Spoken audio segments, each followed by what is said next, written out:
शान्तम् आदित्यवर्णं तमसः परस्तात् तमेवं विद्वानमृतैर्भवे नान्यपं विद्यते यनाय प्रजापतित्यै घटे अन्तः अजायमान बहुधा विजायते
ರಂಭಾಪುರಿ ವೀರಸಿಂಹಾಸನಾಧೀಶ್ವರ 1008 ಜಗದ್ಗುರು ಪ್ರಸನ್ನ ರೇಣುಕ ವೀರಸೋಮೇಶ್ವರ ರಾಜ ದೇಶಿಕೇಂದ್ರ ಶಿವಾಚಾರ್ಯ ಭಗವತ್ಪಾದರ ಇಷ್ಟಲಿಂಗ ಶಿವಪೂಜೆ ಮಹಾಪೂಜೆ ಹಾಗೂ ಧರ್ಮೋಪದೇಶವನ್ನು ನೀಡಿದರು ಜಗದ್ಗುರುಗಳು.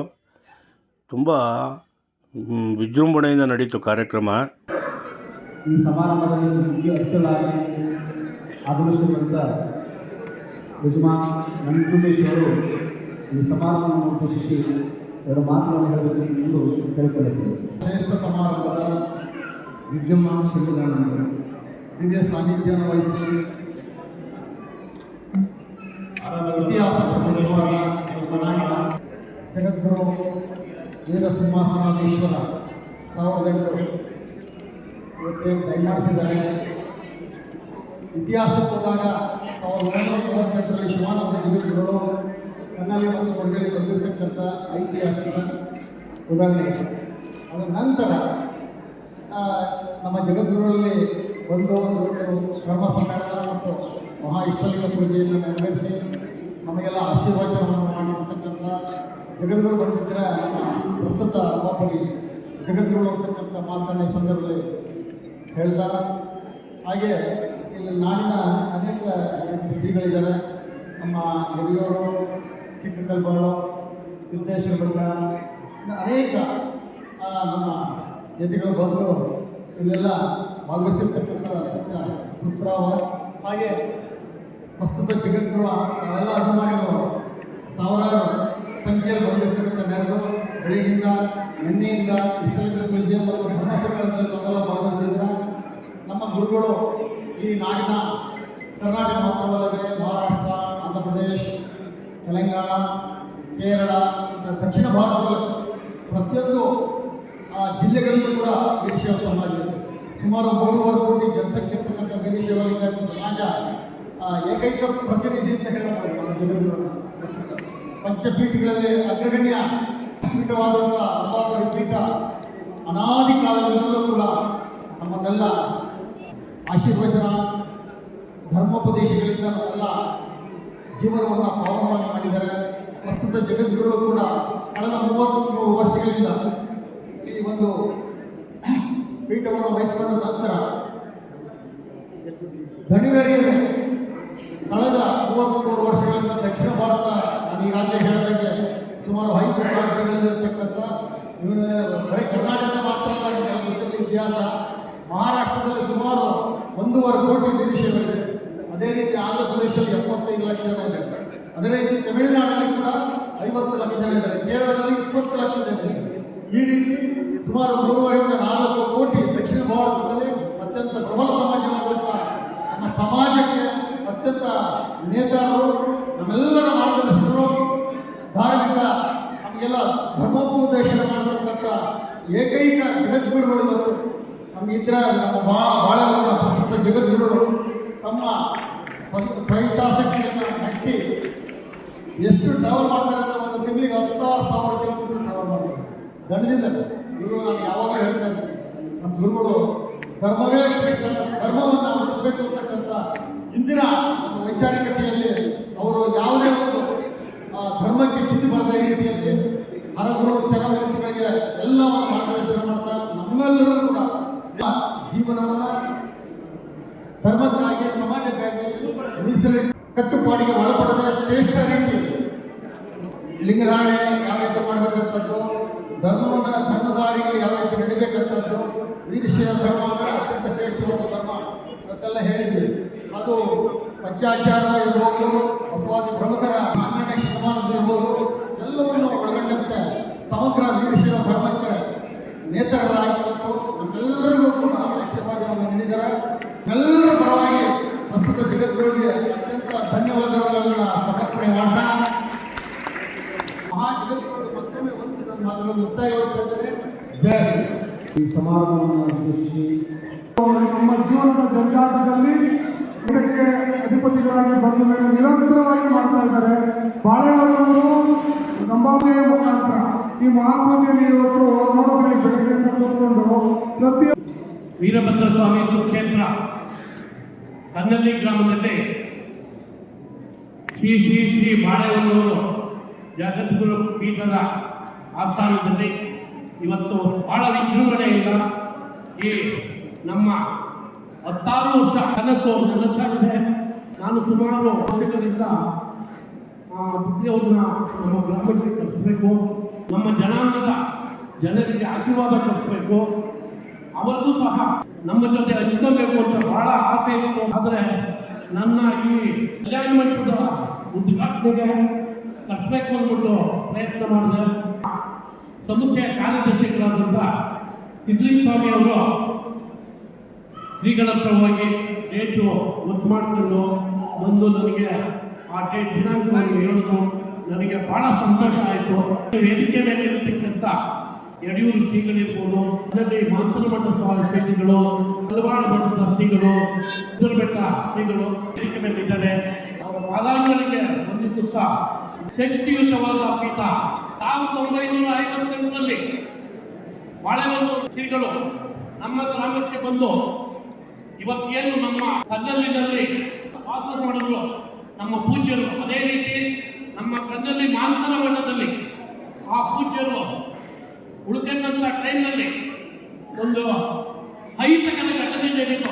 ಆಗಿದ್ದು 5 ವರ್ಷ 6 ವರ್ಷ 7 ವರ್ಷ ಹುಡುಗ ಪೂಜ್ಯರ ಅಲಂಕರಿಸಿದ ಕಿರೀಟ ಕಳವಾಯಿತು. ಆ ಕಿರೀಟ ಕಳವಾದಾಗ ಸ್ವಾಮಿಯವರು ಏನೇನು ಮಾತಾಡಲಿಲ್ಲ. ಭಗವಂತ ನೋಡ್ಬೇಕಲಿ ಅಂದ್ಬಿಟ್ಟು ಅವರಿಗೆ ಆಶೀರ್ವಾದ ಮಾಡ್ಬಿಟ್ಟು ಹೋದ್ರು. 6 ತಿಂಗಳಲ್ಲಿ ಅದೇನು ಕಿರೀಟ ಕಳವಾಗಿತ್ತು. ಅವರ ಕುಟುಂಬದಲ್ಲಿ ಒಬ್ಬ ಹಿರಿಯ ತಲೆಮಾರು ಅವರಿಗೆ ಕಾಲುಗಳು ಓದಾಡ್ಕೊಂಡು ತಿರುಗುವಂಥ ಸನ್ನಿವೇಶ ಬಂತು. ಇದು ನಿದರ್ಶನ. ಪಂಚಪೀಠದ ಸ್ವಾಮೀಜಿಯವರ ಫೋಟೋಗಳನ್ನು ಹಾಕಿ ಪ್ರತಿನಿತ್ಯ ಅದಕ್ಕೆ ಪೂಜೆ ಪುರಸ್ಕಾರ ಮಾಡಿ ಅವರ ಹೆಸರು ಮೇಲೆ ನಾನು ಆಹ್ವಾನ ನಡೆಸ್ತಾ ಇದ್ದೀನಿ. ವೀರಭದ್ರ ಸ್ವಾಮಿ ಶಕ್ತಿಯುತವಾಗಿ ಇದ್ದಾರೆ. ಅವನ ಶಕ್ತಿ ಮೇಲೆ ನೀವು ಇದನ್ನೆಲ್ಲ ಮಾಡ್ತಾ ಇದ್ದೀನಿ ಅಂತ ನನಗೆ ತುಂಬ ಸಂತೋಷ ಆಯಿತು. ಆ ಬರುವಂಥ ಭಕ್ತಾದಿಗಳು ಇಲ್ಲೊಂದು ದಾಸೋಹ ಮಾಡಬೇಕು, ಇಲ್ಲೊಂದು ಕ್ಷೇತ್ರ ಅಭಿವೃದ್ಧಿ ಮಾಡಬೇಕು ಅಂತ ನನ್ನಲ್ಲಿ ಬಹಳಷ್ಟು ಜನ ಚರ್ಚೆ ಮಾಡಿದ್ರು.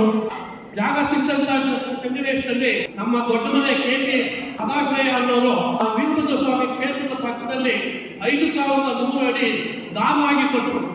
ದಾನವಾಗಿ ಕೊಟ್ಟಂತ ಜಾಗವನ್ನ ನಮ್ಮ ಸ್ನೇಹಿತರ ಒಳಗೊಂಡು ಇದು ದೇವಸ್ಥಾನಕ್ಕೆ ಬರುವಂತ ಭಕ್ತಾದಿಗಳನ್ನು ಚರ್ಚೆ ಮಾಡಿ ಆ ಜಾಗವನ್ನ ಒಂದು ಟೆಸ್ಟ್ ಮಾಡಿ ಪ್ರತಿ ಒಂದು 9 ಜನ 9 ಲಕ್ಷ ಹಣ ತಗೊಂಬಂದ್ರು.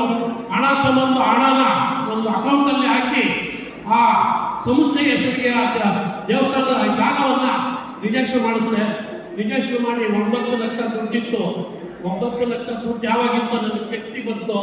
ಶಕ್ತಿ ಬಂದ ತಕ್ಷಣ 15 ದಿವಸದಲ್ಲಿ ಪ್ಲಾನು ಎಸ್ಟಿಮೇಟು ಎಲ್ಲ ಮಾಡಿ ದಾಸೋಹ ಭವನವನ್ನು ಶುರು ಮಾಡಿದೆ. ಕೇವಲ ಒಂದೇ 1 ವರ್ಷದಲ್ಲಿ ದಾಸೋಹ ಭವನವನ್ನು ಪೂರ್ಣಗೊಳಿಸಿ ದಾಸೋಹ ಸ್ಟಾರ್ಟ್ ಮಾಡಿದೆ. ಪ್ರತಿ ವರ್ಷ ದಾಸೋಹ ನಡಿಬೇಕಾದ್ರೆ ಅದಕ್ಕೆ ಮೂಲ ಬೇಕು. ನನ್ನ ಸ್ನೇಹಿತರು, ನಮ್ಮ ಸಮಿತಿ ಸದಸ್ಯರುಗಳನ್ನೆಲ್ಲ ಒಳಗೊಂಡು ನಾನು ಮಾತಾಡಿದೆ.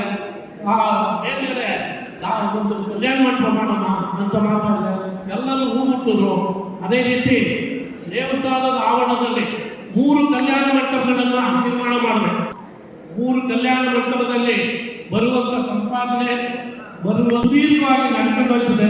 ಆ ವ್ಯವಸ್ಥೆ ಮಾಡಿದ್ದೀನಿ. ನನ್ನ ಮೇಲೆ ನಂಬಿಕೆ ಇಟ್ಟು ಈ ಕ್ಷೇತ್ರನ ಪೂರ್ಣವಾಗಿ ನನಗೆ ಬಿಟ್ಟುಕೊಟ್ಟವ್ರೆ. ಎಲ್ಲಿ ಜನ ಪ್ರೋತ್ಸಾಹ ಕೊಡ್ತಾರೋ, ಎಲ್ಲಿ ಕೊಡಲ್ವೋ, ಎಲ್ಲಿ ಜನ ಬರ್ತಾರೋ, ಅಪಾಸ್ಯ ಆಯ್ತಾರೋ ಅಂತ ನನಗೆ ಬಹಳಷ್ಟು ಭಯ ಇತ್ತು. ಆದರೆ ನಿನ್ನೆ ಕಾರ್ಯಕ್ರಮಕ್ಕೆ ತುಂಬಷ್ಟು ಜನ ಬಂದು ಇವತ್ತಿನ ಶಿವಪೂಜಾ ಕಾರ್ಯಕ್ರಮಕ್ಕೆ ಅಷ್ಟಲ್ಲಿಗ ಶಿವಪೂಜಾ ಕಾರ್ಯಕ್ರಮಕ್ಕೆ ನಾವೆಲ್ಲ ಬಂದಿದ್ದೀರ. ಅದೇ ರೀತಿ ಮುಂದೆ ನೀವೆಲ್ಲ ಇದೇ ರೀತಿ ಸಪೋರ್ಟ್ ಕೊಡ್ತೀವಿ ಅಂದರೆ ನಾನು ಮುಂದಿನ ಪ್ರತಿ ವರ್ಷ ನಮ್ಮ ಶ್ರೀಗಳನ್ನು ನಮ್ಮ ಕ್ಷೇತ್ರಕ್ಕೆ ಕರೆಸಿ ಒಂದು ಶಿವಪೂಜೆ ಕಾರ್ಯಕ್ರಮನ ನಿರ್ವಹಿಸೋದಕ್ಕೆ ನಾನು ಕಾತುರನಾಗಿದ್ದೇನೆ. 4.5 ಕೋಟಿ ಸರ್ಕಾರಿ ಹಣ 1 ರೂಪಾಯಿ ತಗೊಳ್ಳಲ್ಲ. ಯಾಕೆಂದರೆ ಸರ್ಕಾರಿ ಹಣ ನಾವು ತಗೋಬೇಕು ಹೋದರೆ 1 ಕೋಟಿಗೆ 40 ಲಕ್ಷ ಬಿಡಬೇಕು. ಆ ಬಿಡಕ್ಕೆ ನಾನು ಕಳ್ಳಕ್ಕ ಬರಬೇಕು. ಕಳ್ಳಕ್ಕ ಬರೋದು ರೂಢಿ ಇಲ್ಲ. ಅದರಿಂದ ಎಷ್ಟೇ ಕಷ್ಟ ಆಗಲಿ ನಾನು ನನ್ನ ಭಕ್ತಾದಿಗಳನ್ನ, ನನ್ನ ಗ್ರಾಮಸ್ಥರನ್ನ ಎಲ್ಲರೂ ಒಪ್ಪಿಸಿಕೊಂಡು ಆ ಪೌಳಿ ಕಾರ್ಯಕ್ರಮವನ್ನು ಆದಷ್ಟು ಬೇಗ ಶುರು ಮಾಡಿ ಮುಗಿಸ್ತೀನಿ. ಪರ್ಮಿಷನ್ ಹಾಕಿದ್ದೀನಿ. ಇನ್ನು ಕೇವಲ 1 ವಾರ 2 ವಾರದೊಳಗೆ ಪರ್ಮಿಷನ್ ಸಿಗ್ತದೆ. ಆ ಪೌಳಿ ಕಾರ್ಯವನ್ನು ಮುಗಿಸ್ತೀನಿ ಅಂತ ವೇದಿಕೆ ಮಾಡುವಂಥ ಸ್ವಾಮೀಜಿಯವರ ಪಾದಗಳಿಗೆ ವಂದಿಸಿ, ಎಲ್ಲ ಸ್ವಾಮೀಜಿಗಳ ಪಾದಗಳಿಗೆ ವಂದಿಸಿ ನನ್ನ 2 ಮಾತು ಮುಗಿಸ್ತೇನೆ. ಜೈ ಜೈ ಕರ್ನಾಟಕ. ಕಣ್ಣಲ್ಲಿ ವೀರಭದ್ರ ಸ್ವಾಮಿ ಸುಕ್ಷೇತ್ರದಲ್ಲಿ ಬಹಳ ವರ್ಷದಿಂದ ಮಳೆವನ್ನು ಸ್ವಾಮೀಜಿಯವ್ರನ್ನ ಕಟ್ಟಬೇಕು ಅಂತ ಒಂದು ಅಭಿಲಾಷೆ ಇತ್ತು. ನಮ್ಮ ಸಂಸ್ಥೆಯ ಕಾರ್ಯದರ್ಶಿಗಳನ್ನು 29 ಮತ್ತು 30ನೇ ತಾರೀಕು ಸ್ವಾಮೀಜಿಯವರು ಬರ್ತಾರೆ ಅಂತ ಭಿನ್ನ ಹಾಕ್ಬಿಟ್ಟು ಒಂದು ಒಪ್ಪಿಸ್ಕೊಂಡು ಬಂದಿದ್ದರು. ಆ ಮೆರವಣಿಗೆಯಲ್ಲಿ ಭಾಳಷ್ಟು ಜನ ಭಾಗವಹಿಸಿದ್ರು. ಅದರಿಂದ ನಮಗೆ ತುಂಬ ಸಂತೋಷ ಆಯಿತು. ಅನ್ನದಾಸೋಹ ನಡೆಯುವಂಥ ದಾಸೋಹ, ಆಮೇಲೆ ಅಡುಗೆ ಮಾಡುವಂಥ ಜಾಗ, ನನ್ನ ಆಫೀಸು ಎಲ್ಲವನ್ನು ತೋರಿಸ್ತು. ಅದೇ ರೀತಿ ದೇವಸ್ಥಾನದ ಮುಂಭಾಗದಲ್ಲಿ ಒಂದು ದೇವಸ್ಥಾನದ ಸಂಬಂಧಪಟ್ಟಂಗೆ ಪ್ರಸಾದ ವಿನಿಯೋಗ ಮಾಡಬೇಕು ಅಂದ್ಬಿಟ್ಟು ಒಂದು ಕೌಂಟ್ರು ಮಾಡಿದ್ದು. ಅದನ್ನು ಸಹ ಮಳೆವನ್ನೂರು ಹಸ್ತಾಂತರದಿಂದ ಉದ್ಘಾಟನೆ ಮಾಡಿಸಿದ್ದೀವಿ. ಅದು ಕೆಲವೇ ದಿನಗಳಲ್ಲಿ ಪ್ರಸಾದದ ವ್ಯವಸ್ಥೆ ಮಾಡ್ತೀವಿ. ಹಾಗೆ ಇಷ್ಟಲಿಂಗ ಪೂಜೆ ಕಾರ್ಯಕ್ರಮ ಇತ್ತು. ಇವತ್ತು ಭಾಳಷ್ಟು ಜನ ನಾವು ನಿರೀಕ್ಷಣೆ ಮಾಡಿದ್ದು ಜನಕ್ಕಿಂತ 2 ಪಟ್ಟು ಜನ ಜಾಸ್ತಿ ಬಂದು ಈ ಕಾರ್ಯಕ್ರಮದ ಯಶಸ್ವಿಯಾಗಿದೆ. ಈ ಬಂದಂಥ ಎಲ್ಲ ಭಕ್ತರಿಗೆ ನನ್ನ ಕಡೆಯಿಂದ ಮತ್ತು ನಮ್ಮ ವೀರಶೈವ ಲಿಂಗಾಯತ ಸಮಾಜ ದೃಷ್ಟಿಯಿಂದ ಪೂರ್ವಕವಾದ ಧನ್ಯವಾದಗಳನ್ನು ತಿಳಿಸುತ್ತಾ ಈ ಕಾರ್ಯಕ್ರಮ ಯಶಸ್ವಿ ಮಾಡಿದ್ದಕ್ಕೆ ನಮಗೆಲ್ಲ ನಾವು ಈ ಕಾರ್ಯಕ್ರಮ ಮಾಡೋದಕ್ಕೆ ಏನು ಚಿಂತೆ ಇಲ್ಲ. ನಮಗೆ ಈ ಕಾರ್ಯಕ್ರಮದಲ್ಲಿ ಏನು ಸಾರ್ವಜನಿಕರು ನಮಗೆ ಸಪೋರ್ಟ್ ಕೊಟ್ಟರು, ಅದೇ ರೀತಿ ಮುಂದಿನ ದಿನಗಳಲ್ಲಿ ಹೆಚ್ಚಿನ ರೀತಿಯಲ್ಲಿ ಸಪೋರ್ಟ್ ಕೊಟ್ಟರೆ ಇದು ಒಂದಲ್ಲ 4-6 ಕಾರ್ಯಕ್ರಮಗಳನ್ನ ನಮಗೆ ಮಾಡೋದಕ್ಕೆ ಒಂದು ಥರ ಶಕ್ತಿ ಬರ್ತದೆ. ಏಕೆಂದರೆ ಆ ಶಕ್ತಿ ಬರಬೇಕಾದ್ರೆ ನಮ್ಮ ಹಿಂದೆ ವೀರಭದ್ರ ಸ್ವಾಮಿ ದೇವಸ್ಥಾನ ಏನಿದೆ ಅದು ಶಕ್ತಿ ದೇವರು. ವೀರಭದ್ರ ಸ್ವಾಮಿ ಶಕ್ತಿ ದೇವರು. ನಾವು ಮನಸ್ಸಿನಲ್ಲಿ ಏನು ಅಂದ್ಕೊಳ್ತೀವಿ ಅದನ್ನು ಪೂರ್ಣವಾಗಿ ಯಶಸ್ವಿ ಮಾಡಿಕೊಡ್ತಾನೆ.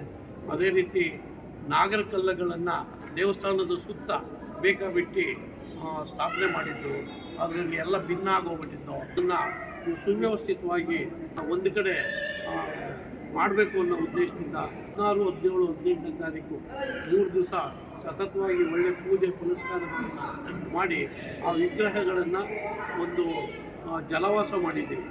14ನೇ ತಾರೀಕು ಹಬ್ಬ ಆದ ತಕ್ಷಣ 14ರಿಂದ 20ನೇ ತಾರೀಕು ಮಧ್ಯೆ 6 ದಿವಸದ ಒಳಗಡೆ ನಾವು ಆ ನಾಗರಕಲ್ಲುಗಳನ್ನು ಸುವ್ಯವಸ್ಥಿತವಾಗಿ ಪ್ರತಿಷ್ಠಾಪನೆ ಮಾಡೋದಕ್ಕೆ ಎಲ್ಲ ರೆಡಿ ಮಾಡ್ಕೊಂಡಿದ್ದೀವಿ.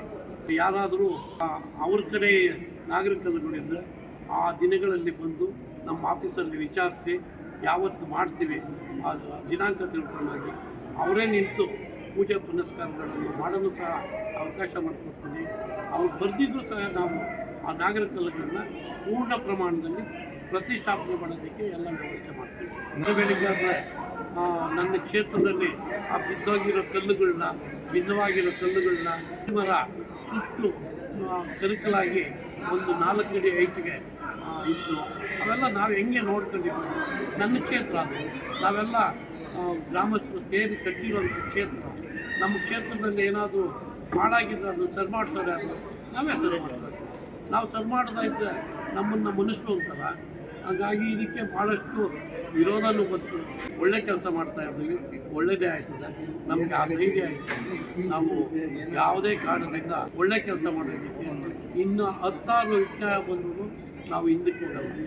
ಒಳ್ಳೆ ಕೆಲಸ ಮಾಡ್ತಾನೇ ಇರ್ತೀವಿ. ಚಂದ್ರಶಾಲೆ ಪೌಳಿ ಮಾಡಬೇಕು ಅಂತ ಇದ್ದೀವಿ. ಪರ್ಮಿಷನ್ ಏನು ಸಿಗ್ತದೆ, ಪರ್ಮಿಷನ್ ಸಿಕ್ಕಿದ ತಕ್ಷಣ ಆ ಪೌಳಿ ಕಾರ್ಯಕ್ರಮನ ಕಾರ್ಯರೂಪಕ್ಕೆ ತರ್ತೀವಿ. ಇದೇ ಕನ್ನಳ್ಳಿ ಗ್ರಾಮದಲ್ಲಿ ದೇವಸ್ಥಾನದ ಸುತ್ತುವರೆದು, ಕನ್ನಳ್ಳಿ ವೀರಭದ್ರ ಸ್ವಾಮಿ ದೇವಸ್ಥಾನದ ಸುತ್ತುವರೆದು ಪೌಳಿ ಕಾರ್ಯಕ್ರಮ. ಯಡೂರಲ್ಲಿ ಏನಿದೆ ಸುತ್ತ, ಅದೇ ರೀತಿ ಪೌಳಿ ಮಾಡೋದಕ್ಕೆ ನಾವು ರೆಡಿ ಮಾಡ್ತಿದ್ದೀವಿ. ಪಂಚಪೀಠದ ಸ್ವಾಮೀಜಿಗಳು ಬಂದಿದ್ದಾರೆ.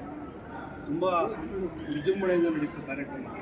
ಇದರ ಬಗ್ಗೆ ನಿಮ್ಮ ಅನಿಸಿಕೆ, ಅಭಿಪ್ರಾಯ ಸ್ಪಷ್ಟವಾದಂಥ ಸ್ವಲ್ಪ ಕೆಲವೇ ವಾಕ್ಯಗಳನ್ನು ಕನ್ನಳ್ಳಿ ಅಂದ್ರೆ ಒಂದು ಧಾರ್ಮಿಕ ಕೇಂದ್ರ, ಶ್ರದ್ಧಾ ಕೇಂದ್ರ. ಆಮೇಲೆ ಪಂಚಪೀಠಾಧಿಪತಿಗಳು ಗುರು ಹಿರಿಯರಿಗೆ ಭಕ್ತಿಪೂರ್ವಕ ನಡೆದುವಂಥ ಒಂದು ಕ್ಷೇತ್ರ. ಇಂಥ ಕ್ಷೇತ್ರದಲ್ಲಿ ಇಂಥ ಕಾರ್ಯಕ್ರಮ ಮಾಡಿದ್ರೆ ಅದಕ್ಕೆ ಶೋಭೆ ಅಲ್ವಾ. ಅದರಿಂದ ಇದಕ್ಕೆ ಎಲ್ಲರೂ ಸಹಕಾರ, ಗ್ರಾಮಸ್ಥರು ಇರ್ಬೋದು, ನಮ್ಮ ಹೆಚ್ಚಿನ ರೀತಿ ನಮ್ಮ ಅಧ್ಯಕ್ಷರು, ಸಹಕಾರಿ ನಿರ್ದೇಶಕರು, ಕಲ್ಯಾಣ್ ಸಿಂಗ್ ಹೆಚ್ಚಿನ ರೀತಿ ಅದರಲ್ಲೂ ರೋಹಿತರು, ರೇಣುಕಾ ಪ್ರಸಾದ್, ಸೋಮ, ಇಂಥ ನಮ್ಮ ಟೀಮ್, ಮೃತ್ಯುಂಜಯ ಅವರು, ಹೀಗೆ ಹೊಸಳಪ್ಪನವರು. ಅಂದರೆ ಒಂದೇನೋ ಒಂದು ಮಾಡ್ತೀವಿ ಅಂದಾಗ ಎಲ್ಲರೂ ಹುಮ್ಮಸ್ಸಿಂದ ಬಂದು ನಿಂತ್ಕಟ್ಟಿಗೆ ಕಾರ್ಯ ಆಯಿತು. ಇದೆ ನಾವೇನೇ ಹುಡುಗರು ಮುಂದೆ ಮಾಡ್ತಾ ಇದ್ದೀವಿ ಅಂದರೆ ಅಧ್ಯಕ್ಷರು ಸಹಕಾರ, ನೀವೇನೇ ಮಾಡ್ತಾರೆ ಇನ್ನೂ ಹೆಚ್ಚಿನ ರೀತಿ ಮಾಡಬೇಕು, ನಾನು ಖಂಡಿತವಾಗಿ ರೆಡಿ ಇದ್ದೀನಿ ಅಂತ ಹೇಳಿ ನಮಗೆಲ್ಲ ಹೆಚ್ಚಿನ ರೀತಿ ಸಹಕಾರ ಕೊಟ್ಟರು. ಹಾಗೆ ಈ ಕಾರ್ಯಕ್ರಮ ನಮಗೂ ತುಂಬ ಖುಷಿಯಾಯಿತು. ಯಾಕೆಂದರೆ ನಾವು ಅಂದ್ಕೊಂಡಿದ್ದಕ್ಕಿಂತ ಹೆಚ್ಚಿನ ರೀತಿಯಲ್ಲಿ ಚೆನ್ನಾಗಾಯಿತು. ಅದೇ ಒಂದು ಖುಷಿ. ಅದಕ್ಕೆ ಈ ನಿಮ್ಮ ವಾಹಿನಿ ಮುಖೇನ ನಮ್ಮ ಎಲ್ಲ ಆಜೀವ ಸದಸ್ಯರಿಗೆ ತುಂಬ ಹೃದಯದ ಧನ್ಯವಾದಗಳನ್ನ ಅರ್ಪಿಸ್ತೀನಿ. ಇಂಥ ಕಾರ್ಯಕ್ರಮ ಮಾಡೋದಕ್ಕೆ ನೀವೆಲ್ಲ ಬಂದು ಸಹಕರಿಸಿದ್ದು, ನಮ್ಮ ಅದರಲ್ಲಿ ಹೆಚ್ಚಿನ ರೀತಿ ನಮ್ಮ ಕಾರ್ಯಕಾರಿಣಿ ಸಮಿತಿಯವರು ಸಹಕಾರದಿಂದ ಇಂಥ ಒಂದು ಕಾರ್ಯಕ್ರಮ ಆಯಿತು. ಅವರೆಲ್ಲರಿಗೂ ಈ ವಾಹಿನಿ ಮುಖೇನ ಹೃದಯಪೂರ್ವಕವಾದ ಧನ್ಯವಾದಗಳು.